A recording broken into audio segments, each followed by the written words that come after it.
Class 10 এর ছাত্রছাত্রীদের জন্য আজকের এই ভিডিওটা অবশ্যই শেষ পর্যন্ত দেখবে। আমি আজকে ক্লাস 10 এ 6, 7 এবং 8 অধ্যায়ের যেগুলো খুব গুরুত্বপূর্ণ প্রশ্ন, যে প্রশ্নগুলো আসার চান্স ভীষণ প্রবল, সেই প্রশ্নগুলোই তোমাদের সামনে তুলে ধরছি। 6, 7 এবং 8 এই তিনটে অধ্যায়ের 4 নম্বরের প্রশ্ন কোনগুলো আসবে, 8 নম্বরের প্রশ্ন কোনগুলো আসার মতো সম্ভাবনা আছে, এইগুলো নিয়েই আজকের এই ভিডিও।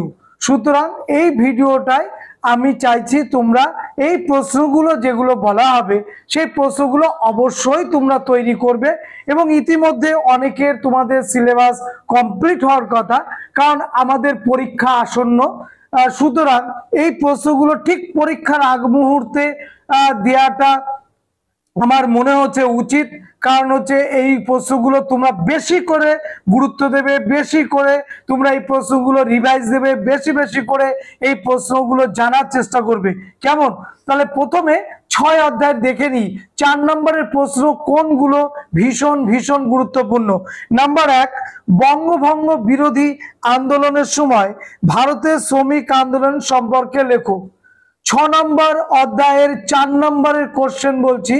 তো প্রথম প্রশ্নটা বললাম, দ্বিতীয় প্রশ্নটা হচ্ছে টিকা বারদৌলি সত্যাগ্রহ, এবং ওর সঙ্গে আরেকটা টিকা, সেটা হচ্ছে মিরাট ষড়যন্ত্র মামলা।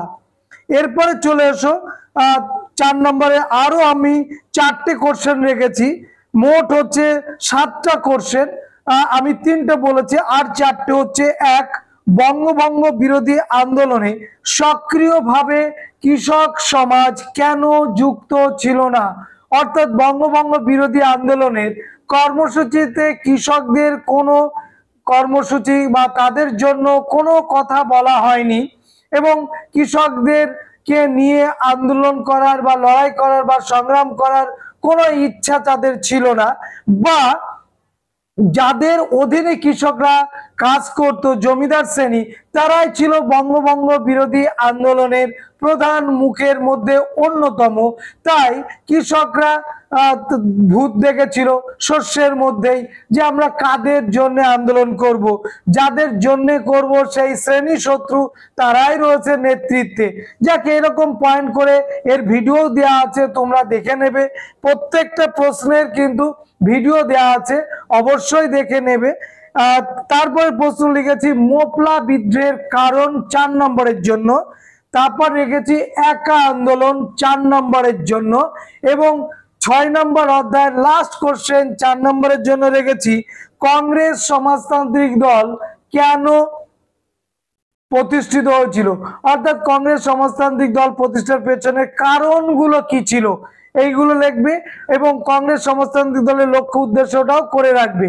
তাহলে এই যে প্রশ্নগুলো বলা হলো 6 নম্বর অধ্যায় থেকে 4 নম্বরের জন্য, এগুলো কিন্তু অবশ্যই দেখবে। দেখো এই অধ্যায়ের আমি 8 নম্বরের জন্য একটা কোশ্চেন রেখেছি, মাত্র একটা কোশ্চেন। অবশ্যই তোমরা এই কোশ্চেনটা দেখে যাবে।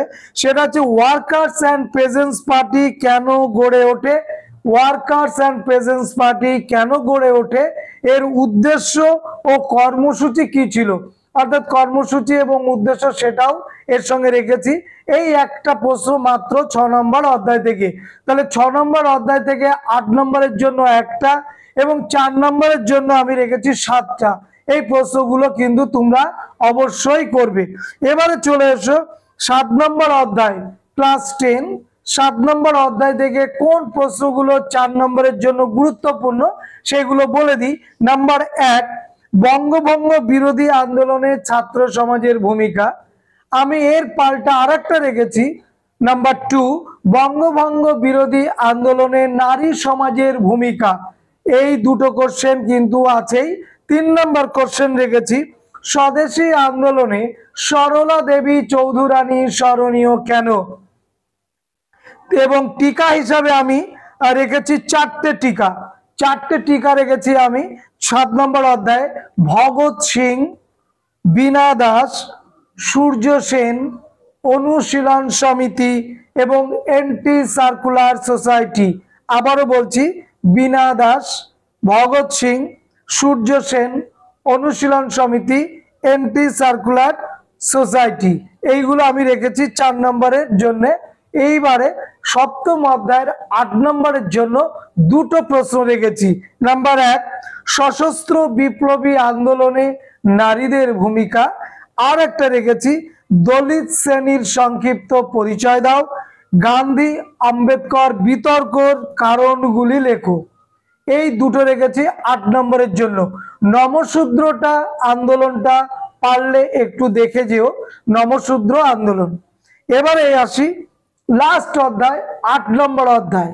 এই 8 নম্বর অধ্যায় যে প্রশ্ন তিনটে আমার কাছে খুব গুরুত্বপূর্ণ, তোমাদের কাছেও তোমরা ইতিমধ্যে করেছো, তোমরা জানো। জুনাগড়, হায়দ্রাবাদ এবং কাশ্মীর, এই তিনটে কিন্তু করবেই। জুনাগড়, হায়দ্রাবাদ এবং কাশ্মীর। এর বাইরে আর দেখো যেটা রেখেছি সেটা হচ্ছে উদ্বাস্তু সমস্যা সমাধানে ভারত সরকার কি কি ভূমিকা গ্রহণ করেছিল, এবং লাস্ট একটা আত্মজীবনী ও স্মৃতিকথা থেকে উদ্বাস্তুদের জীবন আমরা কতটা জানতে পারি। এই প্রশ্নগুলো 8 নম্বর অধ্যায় থেকে। তাহলে 2026-এর তোমরা মাধ্যমিক দেবে, 25-26 সেশনে। আশা করছি তোমরা এই প্রশ্নগুলো অবশ্যই রেডি করেছো, বা এর বাইরেও অনেকে প্রশ্ন করেছে। বেশি বেশি প্রশ্ন করে যাওয়া অবশ্যই ভালো, কারণ হচ্ছে কম প্রশ্ন পড়ে গিয়ে যদি পরীক্ষায় না আসে তাহলে কিন্তু খুব সমস্যা, এবং পরবর্তী পরীক্ষাগুলো, পরের দিনের পরীক্ষাগুলো কিন্তু খুব ডিস্টার্ব হয় এবং তার একটা প্রভাব পড়ে। সুতরাং আমি পরীক্ষা দিতে যাব সিলেবাস কমপ্লিট করে। আমরা বলতে চাইছি সিলেবাসটা কমপ্লিট করার পর কোন প্রশ্নগুলো বেশি করে নজর দেব, সেই যেগুলো বললাম 3টে অধ্যায় থেকে, এইগুলো আবারও বলছি যে এর বাইরেও প্রশ্ন কিন্তু গুরুত্বপূর্ণ আছে, সেগুলোও কিন্তু চোখ বুলিয়ে যাবে। পাশাপাশি এইগুলো বেশি বেশি করে চোখ বুলিয়ে যাবে। তাহলে আজকের ভিডিও এই পর্যন্ত, দেখা হবে নেক্সট ভিডিওতে। সবাইকে ধন্যবাদ।